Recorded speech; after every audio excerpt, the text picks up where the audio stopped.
In today's video, I'm going to show you exactly how to manage products in HubSpot step by step, whether you're creating new products, editing existing ones, or deleting items you no longer need.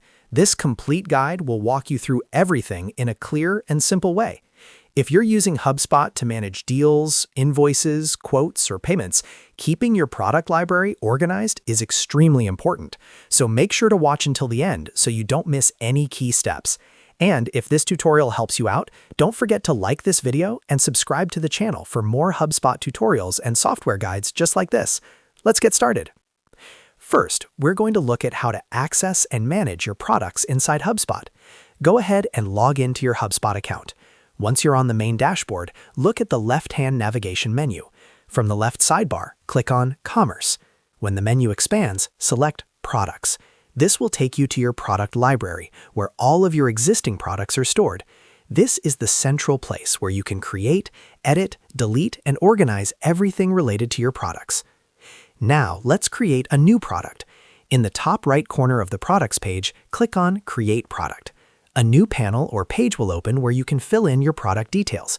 Start by entering the name of your product. This should be clear and descriptive, so your sales team can easily identify it. Next, you'll see the option to enter a SKU. This stands for Stock Keeping Unit, and while it's optional, it's very useful if you track inventory or use internal product codes. After that, enter the price of the product. Make sure you input the correct currency and amount. Then choose the term. This is where you define whether the product is a one-time purchase, recurring, monthly, annually, or another billing frequency. This step is especially important if you're using subscriptions or recurring revenue models. You'll also see a field for cost. This is optional, but adding your internal cost helps with reporting and profit tracking. Next, fill in the description. Be as detailed as necessary so your team understands exactly what the product includes. You can also upload a product image if needed, which is helpful for quotes and customer-facing documents. Then set the quantity if applicable. Once you've filled in all the relevant fields, double-check everything for accuracy. When you're ready, click Save. Your new product will now appear in your product library and can be added to deals, quotes, and invoices. Now let's talk about how to edit an existing product. Go back to Commerce in the left sidebar and click on Products. In the product list, locate the item you want to update. Click the checkbox next to that product. Once selected, you'll see options appear at the top of the table. Click on Edit. HubSpot will allow you to choose which property you want to modify. Select the field you'd like to update, whether that's price, description, term, or any other detail. Make your changes carefully, ensuring the new information is correct.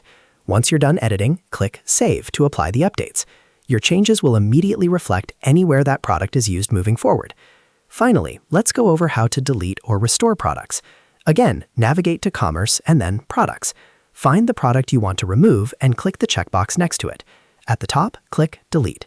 HubSpot may ask you to confirm the action, so review the prompt carefully before proceeding. Once confirmed, the product will be removed from your active library. If you ever need to restore a deleted product, you can check HubSpot's Recycle Bin or product restoration options, depending on your account settings. Acting quickly is important if you accidentally delete something. And that's it. You now know how to create, edit, delete, and manage products inside HubSpot efficiently. Keeping your product library organized ensures accurate reporting, smoother sales processes, and cleaner quotes for your customers. If this video helped you, make sure to like this video and subscribe to the channel for more HubSpot tutorials and step-by-step software guides. Thanks for watching, and I'll see you in the next video.